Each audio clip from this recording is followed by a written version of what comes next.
Muito bem, amigos, já estamos de volta com o nosso J mais ABC e hoje nós vamos fazer um bloquinho todo especial porque estamos recebendo aqui em nossos estúdios ele que em 2016 foi eleito prefeito da cidade de São Paulo e agora está na disputa para o governo do estado pelo PSDB. Nada mais, nada menos, daqui nos estúdios da TV Mais, João Dória Júnior. E a Gabi Tricani, que vai me ajudar nessa entrevista. Obrigado por ter vindo, João. Nossa, muito obrigado, uma alegria rever você. Gabi, muito obrigado também pela oportunidade. Eu preciso contar aqui que eu conheço o Darcio desde os tempos e dos tempos da Rede Tupi de televisão. Tem um amigo meu aqui que é o Sérgio Denadai, que é bem mais antigo do que eu, e que foi colega da Dalva de Oliveira.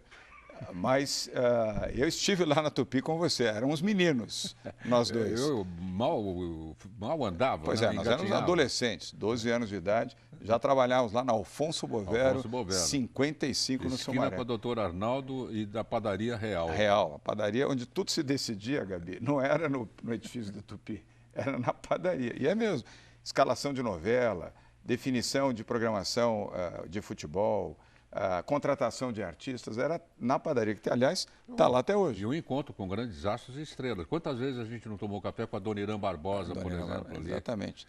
Carlos Zara, Eva Vilma. Carlos Zara. Não, é bom. Aqui vamos falar de reminiscências aqui. Ficaríamos até o Carreiras vai lembrar do seu tempo. O Carreiras que não tinha nascido, né? Tipo, não, ele foi colega e foi namorado da Dercy Gonçalves. Como é que sabe um negócio desse? Puxa! Você não sabia, né? Não sabia, não. Uma surpresa. Revelação para vocês que estão nos acompanhando aqui. Mas... Hoje aqui os fatos são revelados aqui, viu? É jornalismo, mas também tem sessão história, recordar é viver. E é verdade, e é verdade. Eu queria agradecer, João, porque eu lembro quando eu me mudei para os Estados Unidos, eu passei na Embratur, lá no Rio, lembra? Lembro.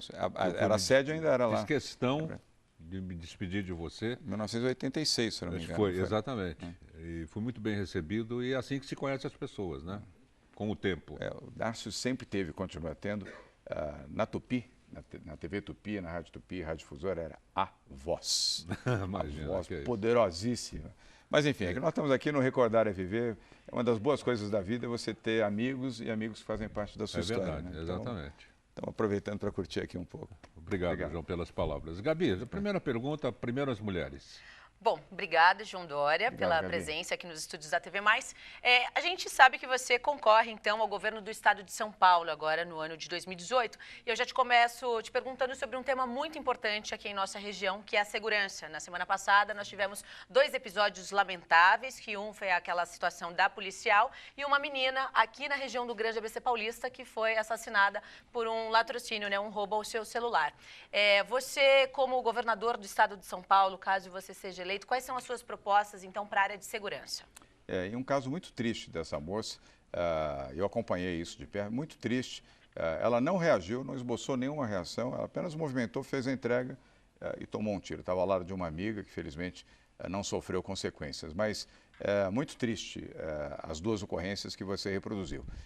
São Paulo tem os melhores índices de segurança do país. É importante lembrar isso. E como é que você mede, Darcio?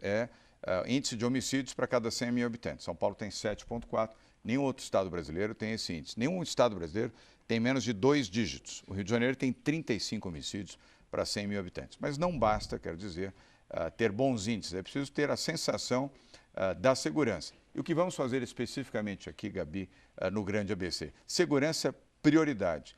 E não vai ter moleza com segurança. Nós vamos ter o apoio aos policiais militares, à Polícia Militar, à Polícia Civil, a integração das polícias, o oposto do que está propondo o atual governador de São Paulo, que é separar as polícias, nós vamos integrar.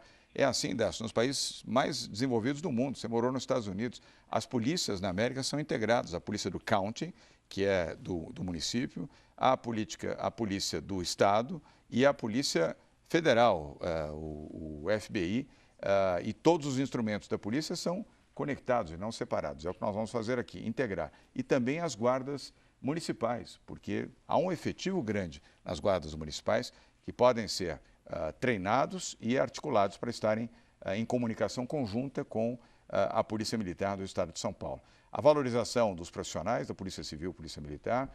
Vamos implantar aqui no Grande ABC o BAEP, Batalhão Especial da Polícia Militar. Aqui não tem Já temos 5 no estado de São Paulo, 1 na capital, 4 no interior e teremos um aqui. Já a nossa ideia é no primeiro ano de gestão. E são entre 200 a 300 policiais militares. Não é um batalhãozinho, é um batalhãozão e é padrão rota. E Darcio, padrão rota, o bandido sabe. Quando fala que é rota, ele treme. Sem brincadeira. Não tem brincadeira. É a elite da elite. A Polícia Militar de São Paulo já é a melhor polícia militar do país, Gabi. Quando você fala rota, bandido quer ter distância, porque ele sabe que com a rota não se brinca. Então nós teremos esse batalhão de 200 a 300 policiais, vamos definir ainda se ficará em Santo André, São Caetano ou São Bernardo, mas estará aqui. Essa já é uma decisão do BAEP. Junto com o BAEP virão equipamentos, então automóveis. Os automóveis de enfrentamento dos bandidos terão toda a sua parte frontal blindada, como os veículos nos Estados Unidos. Aqui não existe, mas nós vamos introduzir. Por isso é que eu, não sendo político, é muito mais fácil você sair fora da caixa e fazer coisas inovadoras. Porque a parte frontal, motor, vidros e portas são blindados, porque melhora a segurança do policial e melhora o momento do enfrentamento também, quando existir com os bandidos. Vamos trazer a Dronepol, a polícia de drone que nós introduzimos na capital paulista e que atua de forma integrada com a Polícia Militar, transmitindo imagens 12 horas por dia. Você não vê, você não ouve, os drones são utilíssimos. A polícia japonesa, a polícia sul-coreana e as polícias europeias utilizam, as americanas também, os drones. Câmara, monitoramento de câmara, fundamental, ampliar o monitoramento de câmara, se possível em conjunto com as prefeituras aqui do ABC, porque bandido, Dácio, ele teme duas coisas, a polícia e a imagem. Por que ele teme a imagem também, além de temer a polícia, obviamente? Porque a imagem o criminaliza. Hoje, os juízes criminais, ao verem uma imagem, ele defere, ele simplesmente condena o bandido, porque está muito claro que é ele e que ele tem ali uma identificação definida por imagem. Então, junto com os BAEPs virão programa de monitoramento, também outro programa que é monitoramento de entrada e saída de rodovias. Isso é um fato lógico, não foi feito ainda, mas vamos fazer. Entradas e saídas de rodovia monitoradas, iluminadas com iluminação LED, permitem que você identifique todos os automóveis que chegam e que saem das principais cidades. Então, isso melhora a segurança das cidades e a informação também vai compartilhada. E aí o bandido também, bom, ali é perigoso, porque se eu assaltar, vão descobrir qual é o automóvel que eu estou. Os monitores de câmera hoje conseguem fazer a identificação das placas, assim como fazem a identificação facial também. E inteligência da polícia. Inteligência é ação articulada, softwares, é o Detecta, por exemplo, da Polícia Militar do Estado de São Paulo, que vai ser colocada de forma integrada com o BAEP, com esse batalhão especial da Polícia Militar aqui, para permitir com isso tecnologia, ação preventiva e ação ativa da polícia. E eu resumo, Gabi, e a vocês que nos acompanham aqui na TV+, a nossa posição muito clara em relação à segurança pública. É polícia na rua e bandidos na cadeia. Agora, João Dória, o crime está banalizado, não é? Essa estrutura que você falou é realmente que precisa, mas a gente assiste diariamente nos noticiosos específicos, às vezes, mata-se por um celular quebrado, mata-se por um par de tênis. É uma coisa impressionante. Não há que se matar por nada, mas é o absurdo do absurdo. Né? Para essa infraestrutura funcionar, que nós precisamos ter policiais especializados também, principalmente com essa nova tecnologia do drone, não é? Rádios comunicadores por ativação de voz. Os rádios americanos, como os nossos microfones que estão aqui, Gabi. Eu trouxe isso da China. A Motorola hoje é chinesa. Então, esses rádios, você quase não vê, são pequenininhos. Eles são ativados por voz. Não são ativados, você não precisa ficar pegando o rádio, não é aquela coisa antiga, você aperta o rádio, aí desaperta para ouvir. Tá? Isso é século XIX. Hoje é ativação de voz. E na outra lapela, câmera, são microcâmeras que filmam. Você tem o próprio agente policial, Polícia Civil ou Polícia Militar, ele tem a transmissão da imagem simultaneamente. O seu corpo, ele fala, ele se comunica com a central da polícia e com todos os demais agentes e ainda tem a imagem. É tecnologia, nós vamos investir nisso. A gente caminhou bastante já, né? Antigamente via-se num local de um fato uma viatura, duas, agora já se vê 10, 15 e o helicóptero, essa coisa como toda. Na América, né? Agora, no ser humano, onde a gente pode melhorar as condições dos bravos policiais militares, dos bravos policiais civis, né, que passam noites em claro ali na delegacia, se escondendo, muitas vezes se escondendo. Não vão se esconder mais.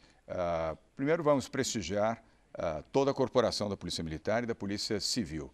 E, gradualmente, sem romper a política fiscal, melhorar as condições de trabalho dos policiais. Eu incluo nisso também a Polícia Científica, que é muito valorosa e as pessoas esquecem, porque ela ajuda a desvendar crimes, e ao desvendar crimes, ela ajuda a evitar novos crimes. Sim.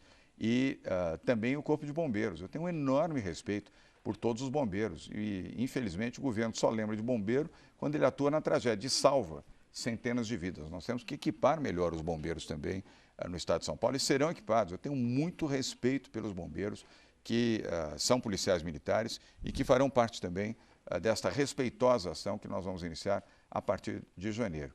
E ter equipamentos também de qualidade. Não pode, Gabi, policial da Polícia Militar ou da Polícia Civil ter armamento inferior a bandido. Como é que pode facção criminosa ter armamentos melhores do que os policiais? Bazuca, negativo. Negativo. Primeiro vamos agir fortemente para evitar esse tráfico de armas que passam aqui pela fronteira brasileira. Depois vamos equipar com as melhores armas do mundo, a Polícia Militar e a Polícia Civil. Fizemos isso, aliás, na Guarda Civil Metropolitana. As armas Glock, que são armas austríacas, foram viabilizadas. Aliás, eu consegui a doação do fabricante Glock, é o mesmo que fornece armas para o FBI, para a Polícia Americana de Nova York, Los Angeles e Chicago. São as melhores pistolas do mundo. E vamos ter outros armamentos também. Não estou dizendo que nós vamos fazer aqui guerra de armas, né? Mas não pode a polícia estar menos armada do que bandido. E outra coisa também, coletes à prova de balas de última geração. Os policiais têm que ser protegidos também. Eles têm que estar cientes de que eles estão cumprindo uma missão, mas têm que se autodefender, eles têm que ter a sua defesa assegurada. Por isso, a gradual blindagem dos veículos da polícia, as polícias que estarão, os veículos que estarão em policiamento ostensivo da rota, eles serão blindados para aumentar a segurança dos policiais, garantir a sua própria vida e, numa circunstância de enfrentamento com bandidos, você pode ter certeza, o bandido vai perder. Que é o certo. Claro, é bandido na cadeia. E se não for na cadeia, é no cemitério. Gabi. Muito bem, vamos falar agora um pouquinho então de saúde. A região do Grande ABC são 7 cidades. Eu vou falar numa cidade especial, João Dória. A cidade de Mauá vem passando por uma crise financeira assim monstruosa. Na semana passada, uma CPI da Assembleia Legislativa esteve no Hospital Nardini, uma CPI que vistoria as organizações sociais de saúde. Um andar inteiro do hospital está interditado há cerca de 4 anos, ou seja, não é um problema da atual administração. Não só especificamente na cidade de Mauá, o que o senhor pretende fazer em relação ao Grande ABC Paulista no tema saúde?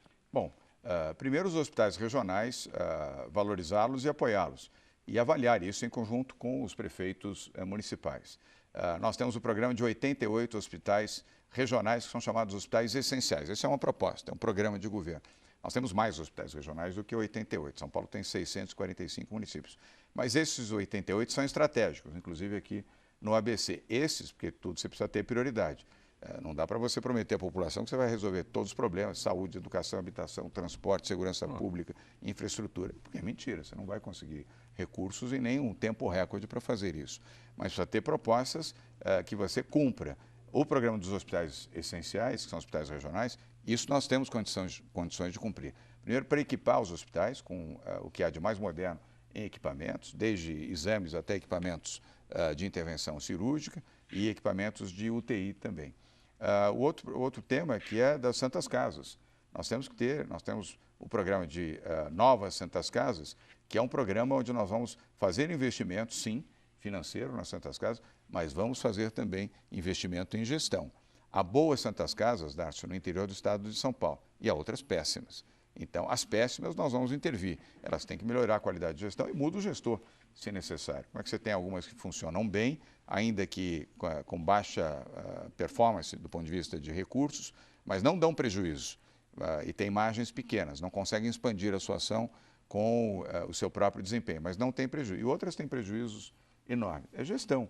Então, saúde, nós vamos ter a aplicação em gestão e investimentos. E levar programas também inovadores, Gabi, como fizemos em São Paulo. O Corujão da Saúde será levado para várias outras cidades do estado de São Paulo, que é o programa de exames de imagem. Tomografia, radiografia, ultrassonografia, são exames que levam 15 minutos, você já deve ter feito, o Darcio também. Agora, na capital de São Paulo, o PT, o Partido dos Trabalhadores do Fernando Haddad, deixou 476 mil pessoas esperando para fazer exames de imagem. Algumas estavam esperando há 2 anos e meio. Sem exame, você não tem diagnóstico, sem diagnóstico, não tem a cura. As pessoas ficam padecendo até terem essa oportunidade. E o que nós fizemos? Utilizamos a rede privada. Conveniamos 44 hospitais privados para fazer, laboratórios de hospitais, para fazerem esses exames. E eles aceitaram. Por quê? Usamos os horários de baixa utilização. A partir das 8 horas da noite, passamos a utilizar e pela manhã também. Não tinha ocupação, mas os equipamentos estavam lá, os técnicos estavam lá, ar-condicionado ligado, luz ligada, ou seja, a despesa fixa já estava ali.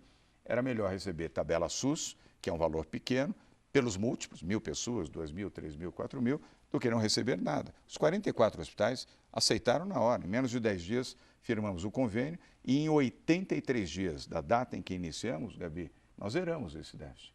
Óbvio que agora o esforço é continuar mantendo um nível de atendimento para a população, com exames na rede pública e, se necessário, na rede privada, para manter os exames dentro do limite. 30 dias para emergência e 60 dias no limite para o que não é emergencial. Pois lançamos o Corujão da Cirurgia, mais de 42 mil cirurgias realizadas também fora do horário convencional, ou seja, na parte da tarde e à noite. As cirurgias normalmente acontecem de manhã.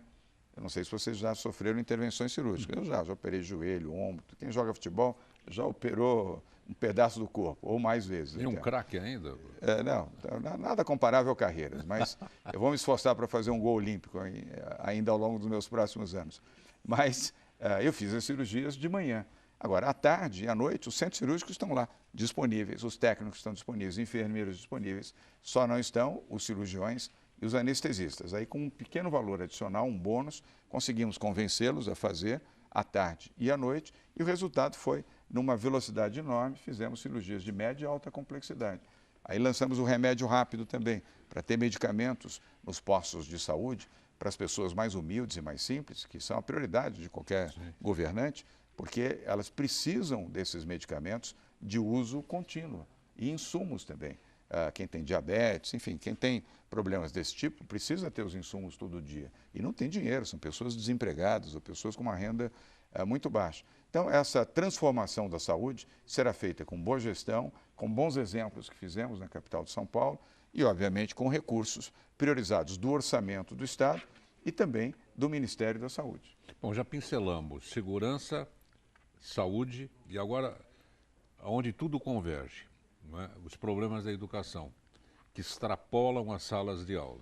Hoje em dia, ao se falar de educação, fala-se de marginais na porta da escola traficando, fala-se da falta de orientação, que hoje o povo não quer tomar nem vacina. Olha só que pé atrás estão tendo essas pessoas mal informadas. Como melhorar o epicentro da educação, que é a sala de aula, mas, porém, não abandonar os problemas que pululam em torno desse gravíssimo problema que nós estamos plantando o nosso futuro de uma maneira errada também. Dácio, valorizando os professores, valorizando o ensino, dando valor também aos gestores das escolas públicas estaduais e municipais. Integrar a municipalização do ensino com o Estado é primordial. Hoje, a grande função do ensino está no município. As pessoas vivem no município, não vivem no Estado. Então, gradualmente, nós temos que municipalizar a educação, mas não transferir simplesmente esse processo para os prefeitos sem recursos, sem condições, sem equipamentos, como muitas vezes acontece. Nós temos que dar a eles condições para a melhoria do atendimento na educação. E, obviamente, utilizar a rede pública do Estado de São Paulo. É a maior rede pública da América Latina, não há nenhuma rede com o tamanho, são 321 mil professores, são 6 milhões de alunos que estudam em escolas públicas e estaduais, fora os milhões que estudam em escolas municipais. Digitalizar o ensino, nós precisamos colocar tecnologia. Crianças e adolescentes, Gabi, não querem mais aprender com giz e quadro negro. Querem aprender com tablets, com computadores, com kits de robótica, com impressoras 3D, com professores que saibam também ensinar adequadamente um mundo digital. Então, você tem que preparar os professores e ter escolas no plano digital, como fizemos no CELS 21 em São Paulo. Todas elas estão se transformando em CELS 21. E as crianças amam isso e se colocam de forma competitiva para disputarem o mercado de trabalho. Não pode crianças de classe média, cujas famílias têm dinheiro para pagar a escola, aprendem com computadores, tablets, kits de robótica, impressoras 3D, professores atualizados, e as crianças do ensino público com giz e quadro negro. Não dá. É uma desproporção nem desleal. Tem o giz também. Mas ainda tem mais essa. Às vezes não tem nem o papel, não tem o giz. Nós temos que melhorar e muito isso. É perfeitamente possível de ser feito. E valorizar muito, Darcio, o ensino técnico. Por quê? As ETECs e as FATECs. Um programa vitorioso do governo do Estado de São Paulo e muito vitorioso da gestão Geraldo Alckmin. O ensino técnico, ele prepara o cidadão, eles e elas, para o emprego. Tanto que no último ano, Gabi, normalmente de uma ETEC e de uma FATEC, o aluno já sai empregado e sai com um razoável salário, uma base salarial boa, ele tem plano previdenciário, plano privado, plano de saúde, plano odontológico, vale-refeição, vale-transporte e às vezes até outros benefícios, é uma outra vida. O que todos desejam, você que está nos assistindo aqui na TV+, se você não tem um emprego ou vive como um subempregado, vive de situações temporárias, o que você mais deseja é o emprego, a estabilidade do emprego ou atividade empreendedora, se você quiser ser um empreendedor. Mas para isso nós temos que oferecer uma boa qualificação de ensino técnico e as ETECs e FATECs oferecem. E de graça, não é SESI. Tenho nada contra o SESI, faz um bom trabalho. Mas você, para ir ao SESI, paga. Para ETEC e FATEC, não paga nada. O curso é gratuito. Bons professores, bons equipamentos, bom atendimento, boa qualificação e emprego praticamente garantido no último ano. Gabi. Vamos falar agora um pouquinho de transporte, né? Nós temos aí a promessa aqui para a região do Grande ABC Paulista da linha 18, a bronze do metrô, que está na promessa, né, João? Então, é um assunto, acho que até polêmico até aqui na região do Grande ABC Paulista. Deixará de ser, porque nós vamos levar adiante essa linha. Ela já foi licitada. Nós temos que lembrar, os telespectadores não têm obrigação de saber, mas ela já está licitada, já tem um consórcio vencedor de 4 empresas que formaram o consórcio e venceram. Vale até 2020. O governo estadual, por um conjunto de razões, falta de recursos principalmente, não avançou. Nós vamos avançar e vamos procurar fazer isso em conjunto com 3 grandes prefeituras, Santo André, São Caetano e São Bernardo. O maior custo desta operação é a desapropriação. A implantação é feita pelo consórcio. Ele paga a implantação, os monotrilhos, porque são trilhos elevados. Também os trens de alta velocidade, os trens são de velocidade média para alta, são trens de qualidade, com uma capacidade bastante elevada de transporte. O caro é você fazer a desapropriação. O governo federal, de uma maneira equivocada, não permitiu o financiamento por parte do BNDES e nem permitiu a captação de recursos do BID, do Banco Interamericano de Desenvolvimento, e do Banco Mundial, que se dispõem a fazer esse investimento. Aliás, são 2 áreas prioritárias para essas 2 instituições internacionais que financiam com juros subsidiados. A área de saneamento básico e a área de transporte público, porque o transporte público é para a população menos favorecida, a população trabalhadora ou a população que mais precisa desse transporte. Então, vamos levar adiante em regime de PPP e vamos aproveitar que a licitação já foi feita, ela segue de pé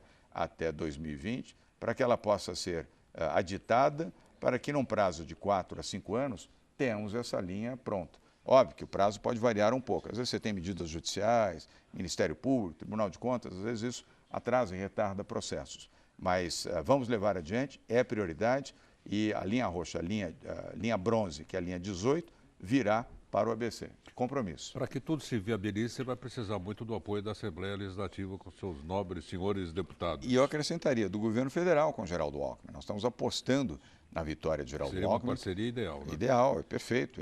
Primeiro, é um homem honesto, correto, conhece São Paulo como poucos, sabe da importância da linha metroviária, das linhas metroviárias. Foi o governador que mais estações e quilômetros de metrô inaugurou na história em São Paulo. Tem a possibilidade de apoiar no plano federal, através do BNDES, que é um banco de desenvolvimento. Então, os recursos são pagos, não é fundo perdido. E, obviamente, no âmbito da Assembleia Legislativa, como você colocou. E faremos maioria na Assembleia Legislativa, aliás, com bons candidatos aqui do ABC. Eu queria lembrar, inclusive, a Carla Morando, que é uma deputada mulher, quer dizer, uma futura deputada mulher, que será combativa e será eleita para a Assembleia Legislativa de São Paulo. Daria para você ter uma ideia de uma radiografia da composição dos novos senhores deputados? É um pouco precipitado, Darcio. Eu sou otimista, você me conhece há muitos anos, mas eu preferia não mencionar números. Faremos uma bancada maior do que temos atualmente. o PSDB e os partidos coligados também. Teremos maioria na Assembleia. Isso eu posso dizer, não é falta de humildade, mas é uma visão clara de perspectiva eleitoral. Teremos uma maioria tranquila na Assembleia Legislativa. Vocês tocaram num assunto super interessante. Aqui o ABC está encampando uma campanha chamada Quem é do ABC? Vota em candidatos do Grande ABC Paulista. Nós temos aproximadamente 3 milhões de pessoas, 2 milhões e 100 mil eleitores. Daria para serem eleitos aproximadamente 21 deputados estaduais e federais. Mas, João, as mulheres, elas ainda são a maioria do eleitorado. Então, eu queria que você falasse um pouquinho de políticas para mulheres, já que você tocou no assunto da Carla Morando, que, inclusive, é a única candidata a deputada estadual aqui da região do Grande ABC Paulista e pelo seu partido. E pelo PSDB. E será eleita. Bem, primeiro, todo apoio às mulheres é muito importante. E as mulheres, como eleitoras, são maioria.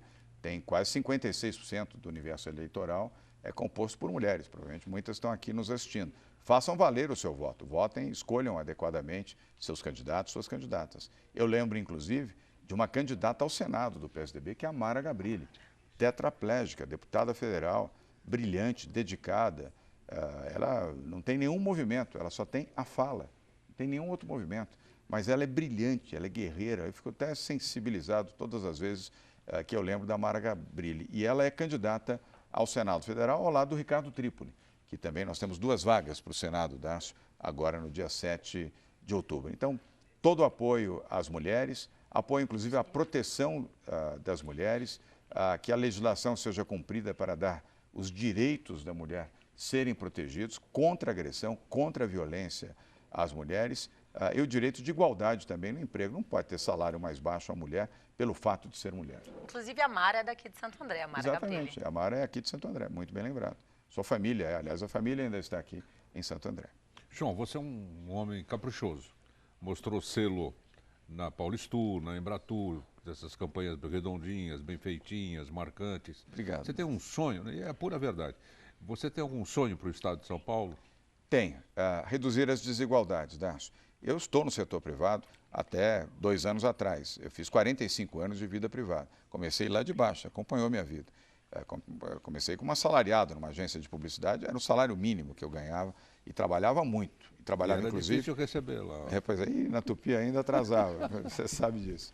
Mas com um salário, eu trabalhava na hora do almoço, não tinha vale-refeição naquele tempo. Eu trabalhava na hora do almoço, Gabi, para ganhar o sanduíche e o suco, porque era uma economia. 80% do que eu ganhava eu dava para minha mãe, porque ela precisava de dinheiro para comprar comida e pagar a conta de luz da minha casa. Uma fase muito dura da nossa vida. E ficamos sem luz várias vezes em casa, minha mãe não tinha dinheiro para pagar a luz. Então comecei aos 13 anos, vim de baixo, trabalhando duramente como faço até hoje. Por isso é que eu amo trabalhar e trabalho com tanto empenho e dedicação. Darcio, eu já trabalhava muito, você conviveu comigo quase 5 anos lá na Rede Tupi de televisão. E eu já trabalhava em média 14, 15 horas. Hoje eu trabalho 16 horas todo dia. Não me faz mal, não fico doente, nunca deixei de trabalhar, nunca me senti mal por fazer aquilo que eu gosto de fazer e fazer bem feito. E agora estou fazendo isso a serviço da vida pública, a serviço das pessoas. Foi isso que me motivou a sair do meu campo privado, eu diria com muito conforto, e vir para a área pública, onde não há conforto, há um enfrentamento todo dia. E você tem que atender às necessidades da população e, principalmente, Gabi, dos mais pobres, dos mais humildes. Eu quero o bem do Brasil, eu não quero morar fora do Brasil. Eu não quero que os meus filhos, nem os seus, nem os filhos do Darcio, nem os jovens que estão nos assistindo, ou os filhos daqueles que nos acompanham aqui, tenham desesperança pelo Brasil e não acreditem mais no Brasil. Nós temos que mudar e lutar pelo Brasil. É o que eu estou fazendo. E lutar por São Paulo. Eu sou filho de nordestino. Meu pai nasceu na Bahia. Veio para cá como imigrante, também sem nada. E lutou e venceu aqui. Eu lutei e venci aqui em São Paulo também. Eu tenho gratidão pela cidade. Eu gosto daqui. Então, gosto do estado, gosto da cidade e quero ajudar. Foi o que eu fiz à frente da Prefeitura de São Paulo. E não quis salário, hein? Eu devolvi, na verdade, dediquei os meus salários, doei os salários para instituições do terceiro setor, inclusive daqui da região do ABC. Recebia de manhã porque era obrigado a receber. Eu não queria, mas a lei determina, você tem que receber. Recebia de manhã, às 3 horas da tarde, eu doava todos os meus salários. Doei 16 salários, 15 meses e mais o 13º para instituições do terceiro setor indicadas pela Secretaria de Direitos Humanos. Vou fazer o mesmo à frente do governo do Estado. E não estou falando isso para pedir voto para ninguém. É porque é um gesto. Como eu posso fazer isso? Eu não tenho, felizmente, problema financeiro, tenho um bom patrimônio. Farei isso para dar uma demonstração de que eu quero servir as pessoas e servir principalmente aos mais humildes e aos mais pobres. Você falou um pouco sobre juventude, né, antes da gente encerrar. Então, eu gostaria que você falasse um pouquinho de políticas públicas para os jovens, João. A cidade de São Paulo, você foi prefeito, deve ter acompanhado diversos bailes funks, onde a juventude se reúne. E a gente também tem esse problema, essa demanda aqui na região do Grande ABC Paulista. Como é que ficarão os jovens? Bem, primeiro oferecer educação, que é fundamental. Depois, a oportunidade do emprego, que é essencial. Terceiro, estimular também o empreendedorismo. O jovem, de forma geral, aqui em São Paulo, gosta de ser empreendedor, principalmente nas áreas periféricas aqui da cidade, e não é diferente aqui na região metropolitana de São Paulo. E, obviamente, oferecer condições de lazer saudável. Pancadão não é lazer saudável. Desculpe os que gostam de pancadão, mas não é absolutamente saudável. O pancadão é um grande aliciador de meninas para a prostituição, é um aliciador de jovens para as drogas, porque começa com a bebida alcoólica, depois vai drogas leves, depois eles se tornam viciados, não tem dinheiro para comprar, vira um pequeno traficante, médio traficante, depois um traficante. É um horror, sem contar que disturba a vida das pessoas que querem dormir e gera também brigas e agressões. É um mal, nós temos que extirpar. Os prefeitos aqui do Grande ABC têm que agir duramente com a Polícia Militar e de maneira legalista para impedir a realização dos pancadões. E temos que oferecer opções de lazer saudáveis, que é o programa Música na Rua, como nós temos em São Paulo, inclusive o funk, vários gêneros musicais, tem funk, tem forró, tem samba, tem várias manifestações reggae, de acordo com cada região e de acordo com o que as pessoas desejam para se divertir. Mas tem monitoramento da Polícia Militar, não tem venda de bebida para menor de 18 anos, não tem traficante de facção criminosa do carro para oferecer pacotinho de maconha. É um outro princípio daqueles que querem, com muita legitimidade, se divertir com música, mas só com música. Para encerrar mesmo, conforme a Gabi colocou, sua mensagem para o nosso querido telespectador aqui da região, porque você sabe que a TV Mais não fala para a China, fala da esquina. E isso é muito importante, porque é na esquina da gente que a gente tropeça. Exatamente. A esquina é por onde nós passamos. Nós vivemos aqui. Não vivemos nem na China, nem no Estado e nem na União. Vivemos aqui na cidade. Primeiro, agradecer mais uma vez, a você, Gabi, muito obrigado. Ao Carreiras também, a todos a equipe técnica que aqui nos ajuda e nos apoia, a você que está nos acompanhando, nos assistindo. A minha mensagem é: não perca a sua esperança, acredite no Brasil, acredite na democracia, não há outra forma de você melhorar o Brasil que não seja pelo voto. Dia 7 de outubro, vote. Não pense que o voto nulo, o voto em branco, ou a sua ausência no dia do voto vai ajudar a manifestar o seu protesto. É melhor que você escolha um bom candidato. Há bons candidatos ao governo de São Paulo, à Câmara Federal, à Assembleia Legislativa, ao Senado e à Presidência da República. E eu volto a dizer aqui que o meu voto é Geraldo Alckmin. Faça o seu voto de maneira consciente, você vai ajudar a melhorar o Brasil. Escolha um político honesto, que tenha boas propostas, que fale a verdade e você estará representado. Não desista do Brasil e acredite no seu país. Agradecemos a presença do candidato João Dória Júnior, a jornalista Gabi Tricânico. Um papo muito agradável. Obrigado, Dácio. Te conhecer um pouquinho mais. Obrigado, Gabi. E a você que está nos acompanhando aqui, acelera.